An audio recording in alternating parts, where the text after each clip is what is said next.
Koinotda shunday joylar borki, u yerda tortishish kuchi nihoyatda kuchli bo'ladi. Hatto yorug'lik ham undan qochib chiqa olmaydi. Bular qora tuyliklar deb ataladi. Ular haddan tashqari zich, haddan tashqari og'ir va yaqin kelgan har qanday narsaga nihoyatda kuchli ta'sir ko'rsatadi.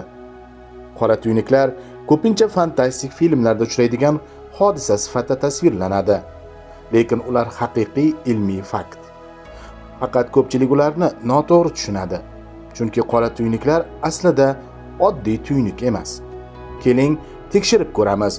Qora tuynik o'zi nima?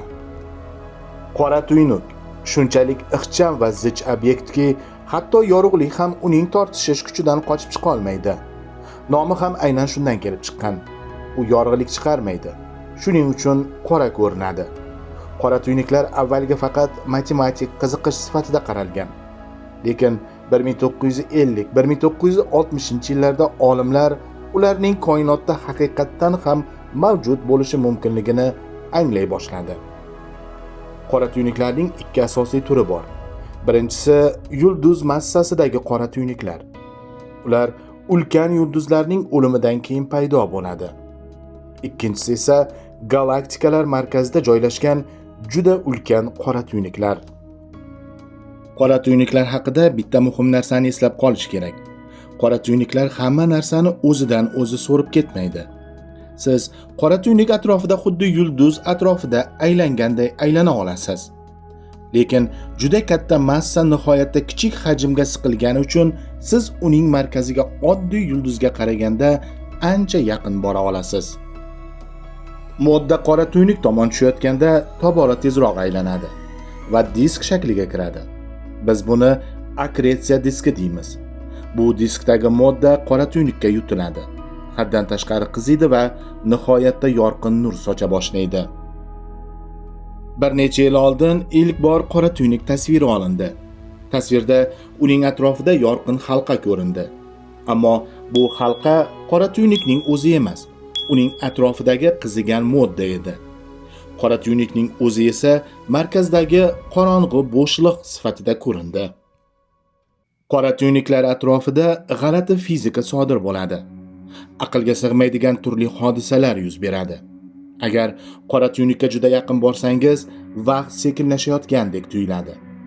Agar inson qora tuynikka juda yaqin kelib qolsa, avval hech narsani sezmasdan ichkariga tushishi mumkin.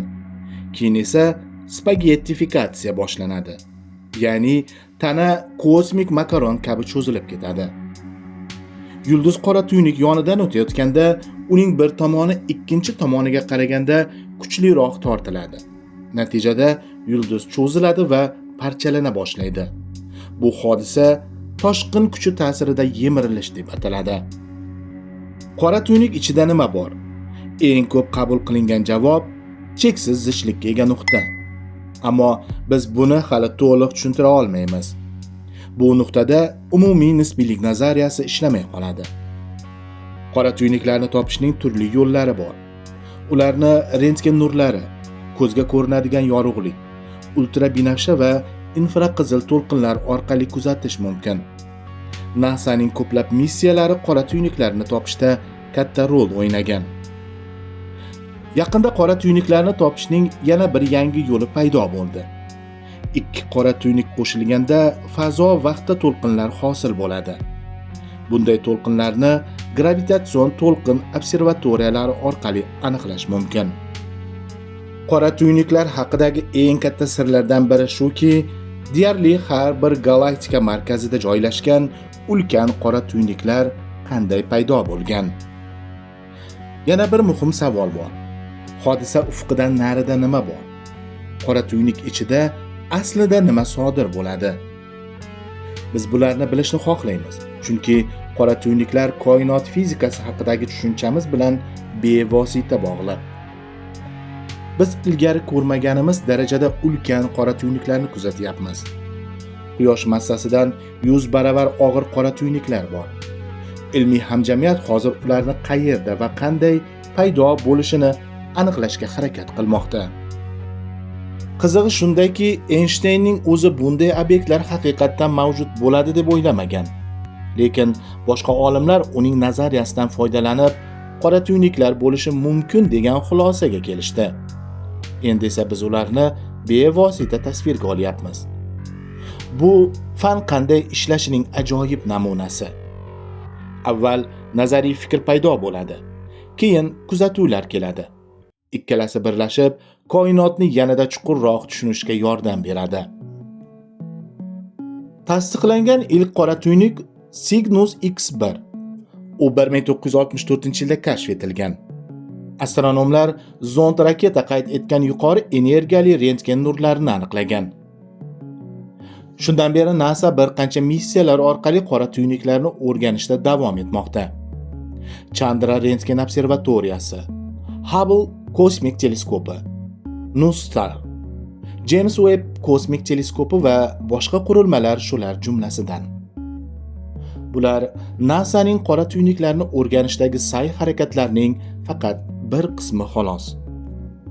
Yaxshiyamki, Yer sayyorasida yashovchi odamlar sifatida biz hech qachon birorta qora tuynukka, hatto o'z galaktikamiz markazidagi ulkan qora tuynukka ham ichiga tushib ketadigan darajada yaqin bormaymiz. Bu va'da. Qora tuynuklar koinotdagi eng sirli obyektlardan biri. Ular yorug'likni ham qo'yib yubormaydi, vaqtni sekinlashtiradi va fizika haqidagi tasavvurimizni sinovga qo'yadi. Eng g'alati savol esa hanuz ochiq. Qora tuynuk ichida aslida nima bor? Fikringizni kommentda yozing. Videoga like bosing, kanalga obuna bo'ling. Kosmos, tarix va ilmiy sirlar haqida ko'proq materiallar uchun Telegram kanalimizga qo'shiling.